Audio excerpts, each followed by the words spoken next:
Hey, how's it going, everybody? Welcome back to another episode of Ask Jonathan. We're going to jump right back into it again. Okay, so this week's question is by, let me see if I can, Kid Caustic 03. Hope that's right. And he or she asks, I have a question. Okay, people say practice and draw a lot to get better, but sometimes I do not know what to draw or practice. What resources do I look at, or what resources do you have for advice? And they're talking about, like books, DVDs, forums, etc. If I want to be a comic book artist, what resources do you recommend? What is some advice for self-taught artists? And please answer, thank you, and all that good stuff. So thank you so much for the question. There is quite a bit of little itty-bitty questions there. Hopefully I'll answer a little bit other ones we sprinkle it through. But if you guys had a comment or a question for the next video, please leave it in the little comment box below. I hope you guys got some free time. This video might be a little bit long. I have like a stack of just things that I grabbed off my shelf. Actually, let me just see. Yeah, you can't really see. Normally they're around here on my really lame bookshelf. I have it broken down into sections. What I'm going to show you guys and girls are things that I've picked up over the years and just give a quick little what I think about it, what I thought about it, all that stuff, and if I recommend it. To kind of answer the questions right off the bat about if you want to be a comic book artist, there's certain things that you probably should look at. Comic books isn't necessarily about pretty pictures. It's about telling a story with pictures. So right off the crack, you should probably try to study as best as you can cinematography and probably like storyboards. And if you're not familiar with those are, essentially it's taking a script, and you might have looked at, actually, grab like the making of DVDs of movies and try to do a little research before you get into it. I know the Star Wars ones are excellent. The Lord of the Rings ones are kind of cool. Look into it where it's kind of showing you the art behind it, like the actual storyboards. And it'll look like a comic book or something that would be done for animation, where they'll show you the pacing and what you're seeing. Because really that's the core, to me anyway, of comics. However, that's my opinion on comics, and there are a ton of people out there that only think comics are about really awesome art. So if that's the route you want to go, you got to kind of choose. It's weird because comics, you just look at a comic book, you might think Marvel, you might think DC, something like that.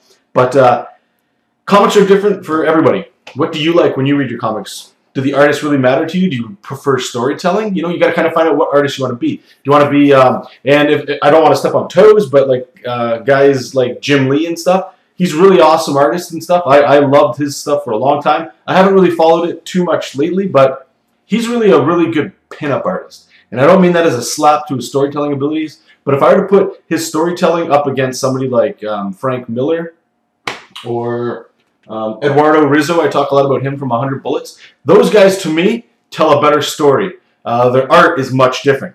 So find out what kind of artist you want to be, okay?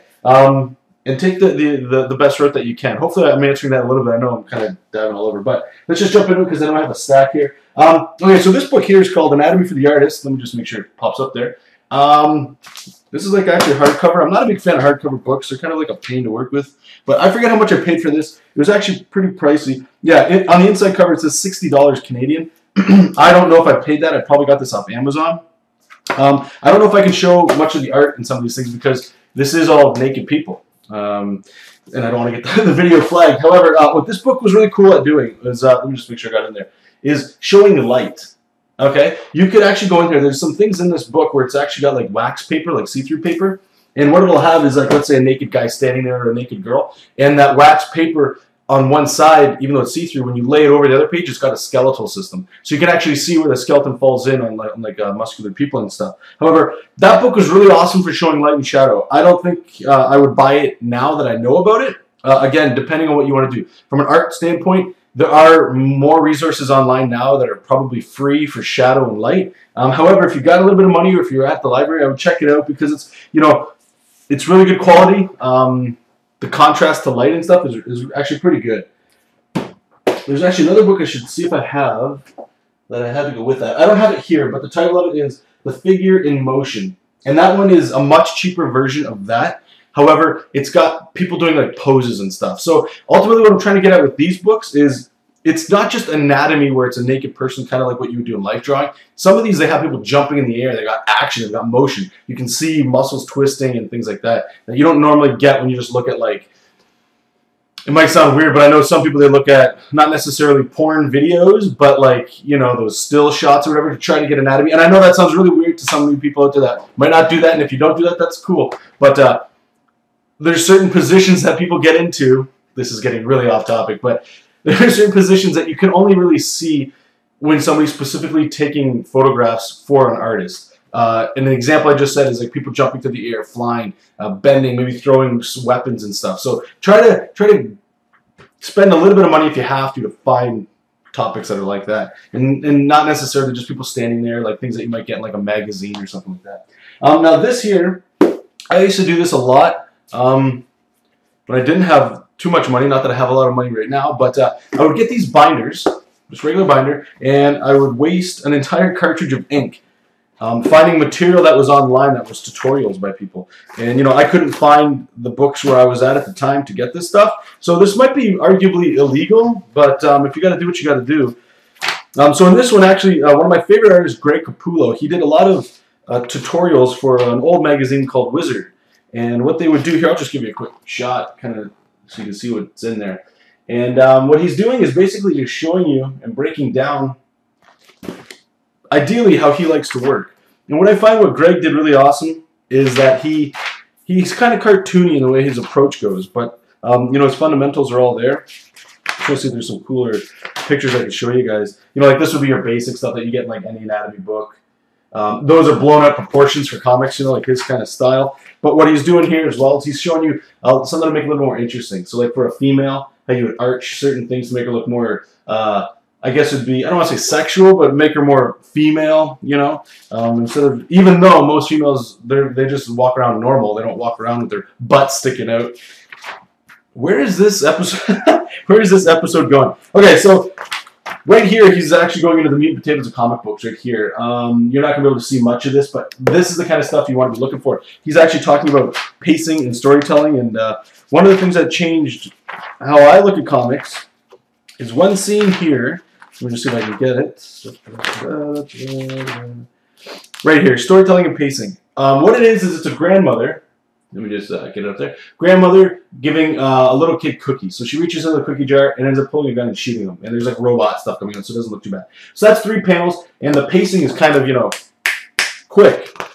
And if you don't understand pacing too much, just do a little research and understand it. It's basically the pace that the page actually takes you. You have to look at a panel. What's in it? How quick is it? Is there dialogue? You have to spend a lot of time in there. On to the next one. And an example he gives you is here's another example of the exact same page. She's reaching into the cookie jar and look at, it basically starts doing close-ups of like the kid, jar opening, his mouth, you know, like he's building up anticipation. She's slowly reaching in, and eventually she pulls out a gun, and you can see his face kind of changing. And then like there's like all these panels of him running away, and then her pulling the trigger and blowing him up. That's much different than what they showed you. But if you can find the old Wizard helpful things, they're not necessarily how to draw people and stuff like that. Look into that. I got a bunch of like Frank Frazetta, how to draw cars and stuff. Again, look online for tutorials that you might not be able to find somewhere else, and literally just print them out, hole punch it, and make a book. I'm not trying to promote looking at things. To, you know, if you got the money to do it, give the money to the artist that helped you wrote, kind of thing. But if you got nothing, or if that person doesn't have it available in a book, you know. Do what you gotta do. Now this one I think a lot of us know about, How to Draw Comics the Marvel Way. I thought it was a really awesome book. It taught a lot. If you're a starting comic book artist, let's say, I would go to the library and see if you can pick one of these up. I don't know if I would necessarily... It teaches you how to draw a certain style, and I'm not a big fan of books, at least now, that teach a style. There is a guy in a couple books that I'm going to get to in a second here.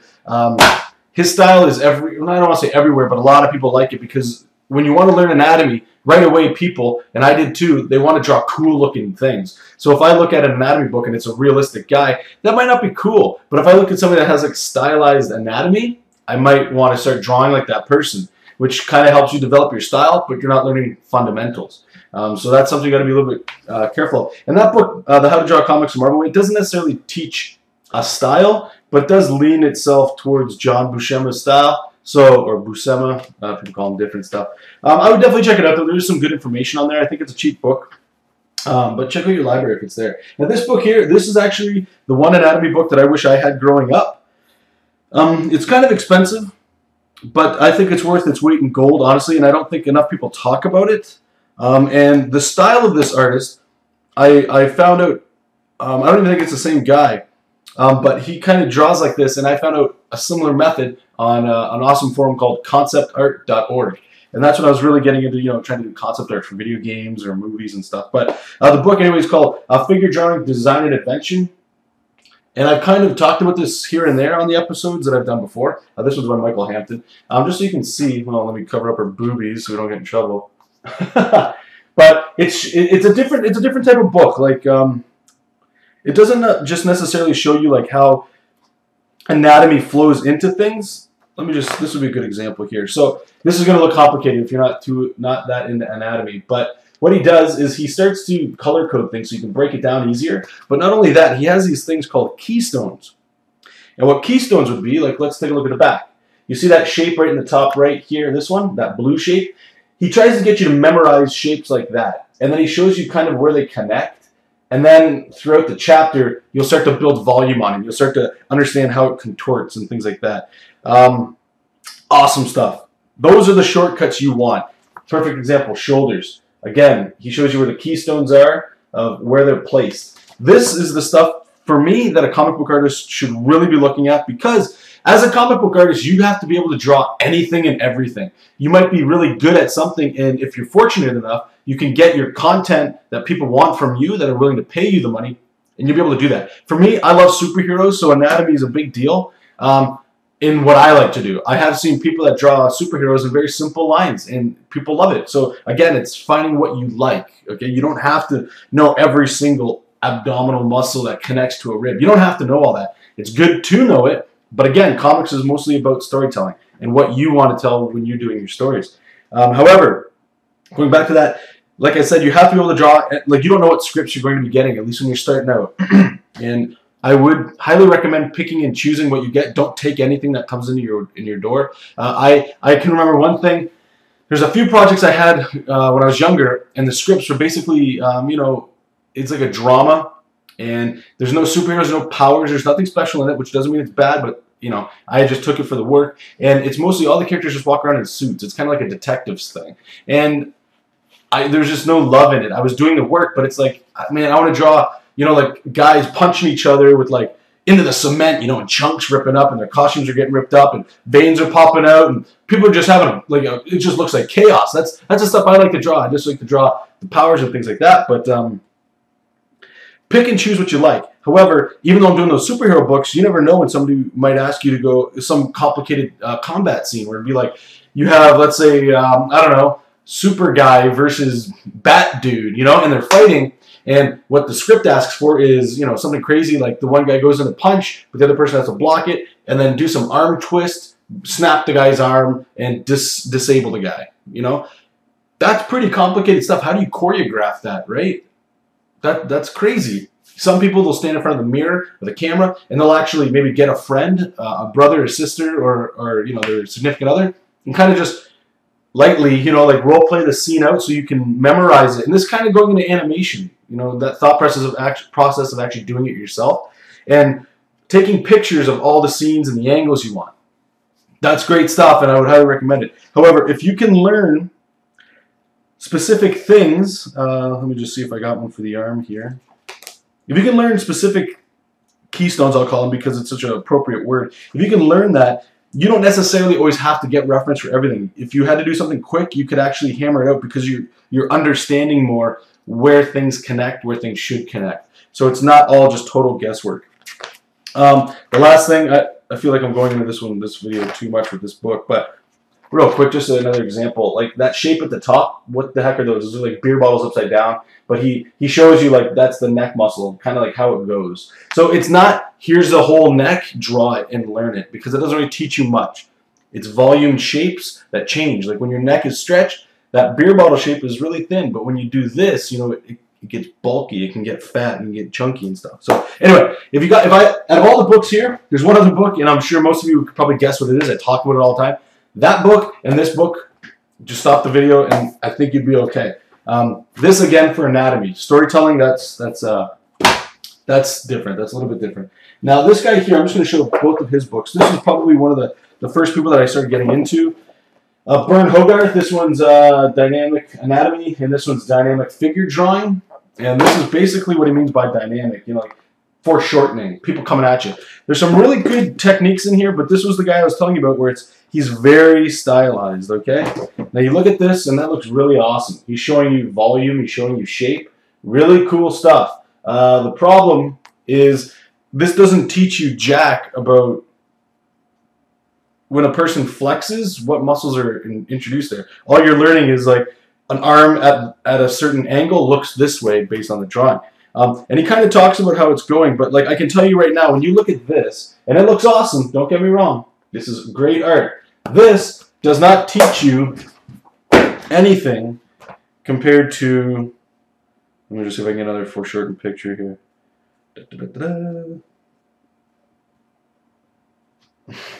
Okay. Sure, we'll just use it. That doesn't teach you anything like this teaches you. This actually teaches you what's happening. This teaches you why you're doing things, okay? So, again, this, people that I think everybody's picked this up, especially if you've been around for at least 10 years or something. There's about 2 or 3 books I'm going to name that most of you probably have, or at least, they'll say you should have. A lot of comic book artists say I'll talk about these people because they've been around for a while, and those are the standards where you would go to draw. But that book right there, to me, that's Loomis. I'm going to be talking about Loomis really quickly, but that book right there, to me, that's like the current Loomis for like the year 2000 on, if that makes any sense. And then this guy is probably another big one that a lot of people talk about, Bridgman, and this was The Complete Drawing from Life. This book was my favorite book for a very long time. What this guy does is he shows you, here's that neck thing. We'll go back into the neck stuff. He's showing you exactly kind of like what that Michael Hampton in the figure drawing book was doing. Whoops, there you go. You got that big upside down beer bottle shape there, but he numbers it and he's showing you what's happening. But he starts to talk in like pretty, you know, advanced words, I suppose. Like he's not necessarily going in and telling you, okay, this is doing this because of that. He'll actually use full words and stuff, which, you know, some people are, you know, they can look at it differently. He will show you really simple things like breaking a block down into a head. Really cool information. This book I would recommend highly as well. But again, I still recommend that figure drawing book that we've already talked to death about, because that one is probably the phenomenal book. What this will teach you too, though, this one here is like shading as well, and why you're shading it. He'll go into things like this, like breaking down the back and stuff, like going really simple shapes like that. When you look at an image like this, it's very easy to understand lighting. If you don't know how to light a cube right now, I would highly recommend studying the basic shapes, because all that stuff's going to go right back into advanced concepts. So even though a back is not a rectangle like they're showing in this, you can understand how a rectangle is lit. So that ideology, I suppose you could call it, is very representative in when you start throwing an actual anatomy like in there, okay? So thinking of it in simple shapes. Everybody always says think of it in simple shapes. Let me just show you one more thing of the arm here. Perfect example. There you go. He shows you, you know, what shapes are happening and why you break it down and stuff like that. So really good book there. This one I heard a lot of people talking about, so I picked it up. Drawing the Head and Figure by Jack Ham. Honestly, I don't care for this book. I know a lot of people started out with this kind of stuff. And I find a lot of it, people recommend books that they start with, you know. Kind of goes back to movies and video games as well. Like, if you like a certain series, you might like, you know, you might like the new Star Wars ones as opposed to the old ones, because those are the first ones you saw. That kind of stuff. But there's not really much to show you in this one, I don't think. Like, this is like the old school kind of way of learning. You know, you start with an oval and then you get an eye. So there's basic principles in here, but all the books I've already talked about, they already go over that. This is another one I heard really cool things about. Atlas of a Human Anatomy for the Artist by Stephen Rogers Peck. Again, I flipped through this a little bit. Not a fan. To me, this is really close to the Bridgman way of drawing. But this might be, unless you're actually going in for anatomy, like, when do you really need to know the specifics about the pelvis and stuff? I'll be honest with you guys and girls out there, okay? I have not studied anatomy to this level where I need to know the exact look of bones, okay? That might be a bad thing. I don't know. It's got to be what you want for your art and stuff. Because the main reason why is if I could learn the fundamentals, if I ever had to draw a skull, you know, I could always look for reference if I had to. Again, that might seem like a handicap or a crutch, but again, you got to ask yourself, what exactly are you looking for when you're drawing?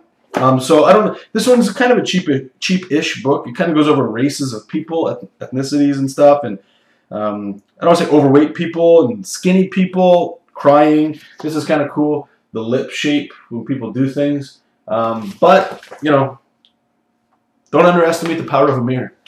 Okay? If you can get a mirror near you, you can do any shape you want. And now this guy here, this is my Loomis book. I printed this out way back in the day when you could not find a Loomis book anywhere. Now I believe it's all been reprinted. And I actually got like dividers here. Now Loomis is really cool. This kind of stuff here, this works really well for comic books. He was into, if I believe right, if I understand correctly, he was doing illustrations and stuff like that to sell product. So he had to draw different, you know, characters, and many characters in a scene, or just one character. So he'll show you things like this. A lot of people talk about Loomis. This one's, I believe it's, what was it called? This specific book, anyway. Figure drawing for all it's worth. I drew from this a long time, for many years. I would recommend this book. A lot of people talk about Loomis. This is one of the old school guys. He goes into a lot of things. Foreshortening, shadow, light. He actually talks a lot about things like why you would do stuff. And he has like little tricks to show you how to like break down the skull and stuff. Here's an example. I think a lot of people learn how to draw heads this way. Where you take a circle and you kind of shave off the sides and you find out all that cool stuff. So definitely check this guy out. The 3 books that I would recommend for anatomy or anything in general really would be Loomis, Bridgman, and The Figure Drawing for All It's Worth by, I keep forgetting his name, Michael Hampton. So check those 3 books out. Now the next couple books we have, I think these are getting a little bit more into comic books and stuff. This one's Making Comics by Scott McCloud. This will actually, I don't want to say teach you how to do comics or why comics are cool and stuff, but the terminology he goes through in some of this stuff is really cool. And he actually tells the whole book. There's nothing written. It's all actually done in a comic book. If you're new to comics, I'd recommend it. He does talk about some things that are pretty cool, make you think a little differently. I think I've read this once. I don't know if I'll ever go back to it. I might flip through it. A lot of people talk about this. He has a really cool way of making it simple and fun. Again, I would probably go to the library because I know these are everywhere. Go to the library, get it. I don't know if you necessarily need to buy it, but check it out. That's cool. Another one is the Will Eisner books, Comics and Sequential Art. This one is, again, very similar to what Scott McCloud was doing, except Will Eisner is a beast. And he actually talks about like expressive anatomy. Let's just see, the face, you know. Again, it's a little bit more cartoony, but this stuff can all be represented in any style you have. And he actually goes into, here you go, this is kind of getting into looking at film and breaking down pacing, storyboards. He actually talks about going from a script and what you're looking at a script level. Let me see if I can show you that. Goes through the process as well. Where was it? There you go. So he's showing you like a rough idea of like a script that he would have, and then like what he kind of thinks about when he goes to make a page. Will Eisner is definitely something to check out. I would probably buy this over the Making Comics by Scott McCloud. But again, these should be in most libraries, okay? There's the Will Eisner Awards for a reason, so it's a pretty popular book. I would check that one out. Now this book here, again, the DC Comics Guide to Digitally Drawing Comics, changed my workflow. Since I work, I would say 90% of the time now, totally digital. My professional work is usually all digital. The only time I ever really go back to the artboard nowadays is for like commissions or people needed sketches and stuff. But I actually have a video you can watch. You can just go back into the history where I talk totally about this book. I can't recommend it enough. If you want to go digital, if you are working digital, maybe you want some more workflow changes, I can't speak highly enough about this book. Like I said, it changed how I work for a positive way. Now this book here, I had a friend recommend to me. It was Brian Hitch's Ultimate Comic Studio. Honestly, now that I have it, I wish I never bought it. And it wasn't the person's fault for recommending it. Everybody gets things out of books or gets things out of material differently than everybody else, right? He talks about things like, you know, how he uses reference to get certain things done. One method that he did in here that was actually really cool, I talked about it a little bit, was he likes to work in different colors. See if I can find it. The problem with this book, though, is he really doesn't tell you too much about like how to make comics. He just kind of tells you why things in comics are the way they work right now. And he talks a little bit about his workflow. So if you're interested in Brian Hitch, this might be something you might get turned on a little bit by this book. But here you go. So he'll like rough in a character, and then he'll use blue, let's say in this example, to do the anatomy of one character, and then red for like costume details and things. So it's easier for your eye to pick up. He does a lot of light boxing, which or light tabling, however you like to call it. And there's nothing wrong with that stuff, but I would probably pass on this myself. Again, if it's in the library, check it out. This one here, this was actually pretty good. Perspective for comic book artists. I should say, too, be careful of anything that says for comic book artists, especially when you're going to pay money for it, because it's a little, most of them I find are a little bit misleading, where they start to say, you know, like there's not much content out there for comic book artists and creators, you know, arguably, but they try to like just, this is basic perspective, but then they'll say for comic books, which means, oh, there's some other twist to comics that illustrators aren't using or anything. But what he does is this is a pretty cool book. If you don't understand perspective, I'd probably give it a shot. He, again, he does what Scott McCloud does, where the whole thing's done in a comic book style. I think he even provides some stuff like this. This is actually pretty cool. It's kind of like what he's saying is you can print these out and, you know, use it for your work to actually do perspective and stuff. So I would check this book out. This one's actually really good for perspective, for the basics, the fundamentals, and just your thought process when it comes to doing perspective. And I think I only have like 2 books left. Talk about that one. No, I guess that's it. So that's about it for that I would recommend, or not that I would recommend, but that I have that I could talk about. I'm just going to grab the 3 books again that I was talking about that I would highly recommend everybody get if you're trying to be not only a better artist, but comic book in general. So this one, top of the list. I think it's the best anatomy book out there, bar none. This book here, especially if you want to do a digital workflow, as Freddie likes to call it, even if you don't want to draw the way he does. I've actually heard people say that they hate his style. It looks lifeless and like no energy in it at all. And then I've heard people say, oh, this is like the greatest stuff I've ever seen in my life. It doesn't matter. You're looking at it for the material, not the actual, you know, the pretty bow and the wrapping on there. You're looking at it for the contents inside the box. And this has it. This definitely has it. Bridgman's Complete Drawing from Life. This book is all I ever really looked at. Love it. And then with the lame cover, the Loomis books. Anything by Loomis, I would highly recommend taking a look at. I don't know if the website's still up, but I think it's saveloomis.org. I believe that's what it's called. You can do a Google search. I think at the time it was free. You can check that out. So I don't know if it's still free and all that. But that's that. I'm going to wrap the video up in about a minute or 2. I'm just trying to look at here. You guys can kind of see behind me.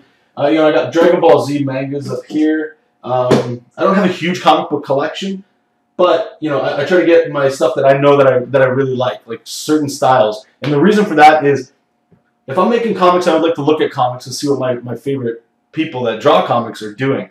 Not to swipe their art, but to like as an influence, you know, so you can see, pick styles that you like and, you know, go from there. But I have a lot of Jack Kirby. They did remake a lot of this stuff here. Let me just pull it out here. What we got here? This thing's a little flimsy. I don't want to break or anything. But they redid these things here. They're called Marvel Masterworks. Get that glare. And it's essentially like just reprinted from the old comics. So if you can't stomach this style, I understand it. But again, like I said at the start of this video, it's not necessarily about, you know, the pretty bows and stuff. It's the meat and potato that's inside it. Learn from the people that have done really great things that you've heard a lot about. If you haven't heard about Jack Kirby in comics, you need to do some research. And there's an awesome documentary on YouTube you can watch about Jack Kirby. What else do I have here that I'm a big fan of? Let's see. I do like Alex Ross. Let's see what I have over here of his. He did this little run on here called Justice. Not that I'm recommending the book or anything like that, but every now and then I'll like stop by the bookstore or Amazon, and if they got like a cheap sale on books, you know, it's cool to get like you see where your artists are going and stuff like that. So, you know, he does a realistic style of superheroes, really cool stuff. And a good buddy of mine, John Lees, he actually got me this as a present. So thanks again, John. Was the All-Star Superman by Grant Morrison, I believe it was, yeah, and Frank Quietly. I always pronounce his name wrong. And when I first got this book, you know, when I always like to flip through the stuff. I'm sure you guys do too. The art style actually pissed me off. Like, let's see if we can show you there. Like, I don't know, it's different, but a couple issues in, I got used to it. It's really good. This is an awesome book. I would highly recommend reading it anyway. So we got that. I'm a big fan of Frank Miller. I do have some Jim Lee here, even though I don't want to say I was talking trash about him, but he's a really cool guy there. What else we got? We got a lot of these Onslaught books. Some of these books, too, like I picked up just because when I was a kid, I couldn't afford them, or, you know, I just couldn't get into them. So, like, one of them here I saw when I was in Chicago, I believe, in, like, 2000. I had to pick it up. It was, like, Maximum Carnage, the Spider-Man thing. Are you kidding me? It actually, to me, it actually sucks. The story's pretty bad, but this is, like, a nostalgia run, so sometimes you got to get in there. And at the same time, Mark Bagley, this guy's art, I'm a huge fan of him. So, we got that. What else we got? Real quick, I don't know. Again, more Frank Miller stuff. This was actually a really cool book that he did. I don't know how many people actually check it out, but Ronin, that was a really cool book. Again, here, I'll just show you the style. You might hate it. A lot of people probably wouldn't care for this kind of stuff. But, let me show you at least something cool.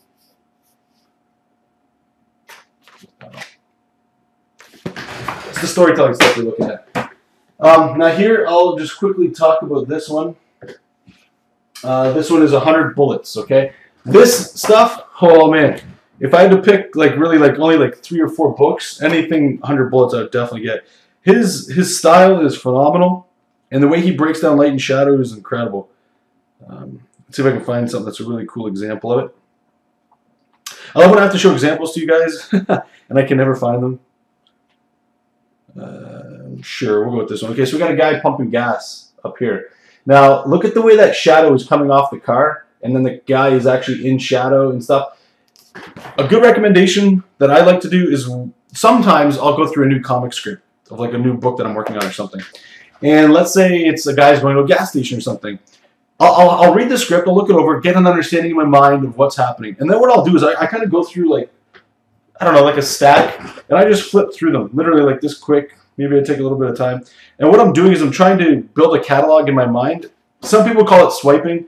What I'm trying to do is think a little differently so that I can increase how I work or what I do when I work. So like a scene like this of a girl watching TV, I might not think about just having the shadow behind her like that. That might be like what some of us would think about, just easy, but like, and then he doesn't only just stack the guy coming in the background with the shadow, but then he also put in a little door to like the bathroom there.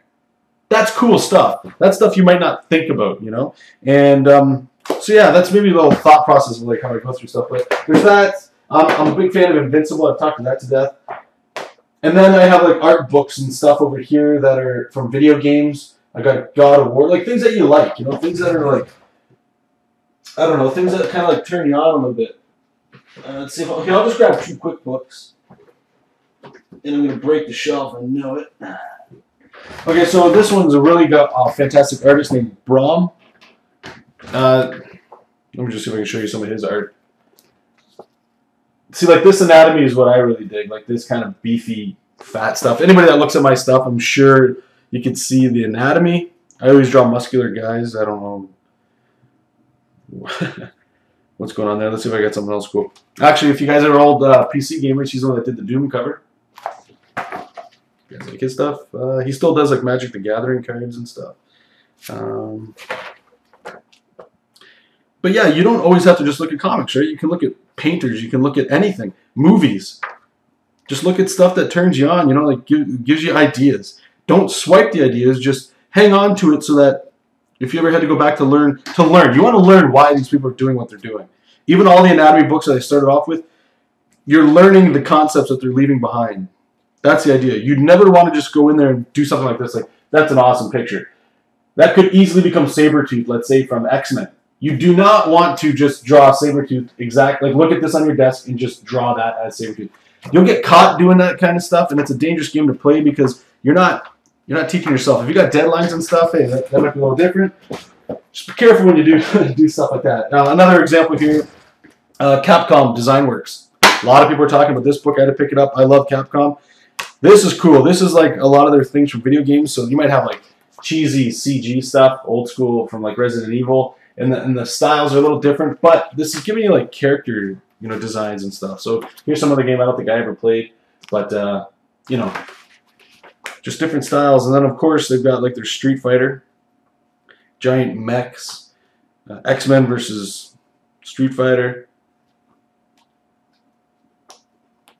And there's a very briefly, one of the guys talks about how he paints, but it's all in Japanese, so I can't read it at all. But here's something that's really cool. Like at first, I kind of don't really care about this kind of stuff. But once you start making your own comics and you want to start labeling, they need a title. You need some logo. You start looking at this stuff, and again, you're doing the exact same thing. You're looking at it, and you're seeing, okay, how are they doing things? And just, I don't know, you just want to broaden your horizons, okay? So if all you do is look at comics, cool. I've said it before, I'll say it again. Pick up a manga, take a look at it, expand your horizons, buy a photography book, buy work by a painter, just to see stuff differently, because it's refreshing for your brain and your creativity, okay? This video is probably, what, 30 minutes now? I have no idea. So thank you so much for watching. Again, please leave any comments or questions in the underbar, or in the comment section, sorry, and I'll try to answer them next week for you guys. Thank you so much. Take care, keep reading comics, keep making comics, and we'll talk to you next time. Bye.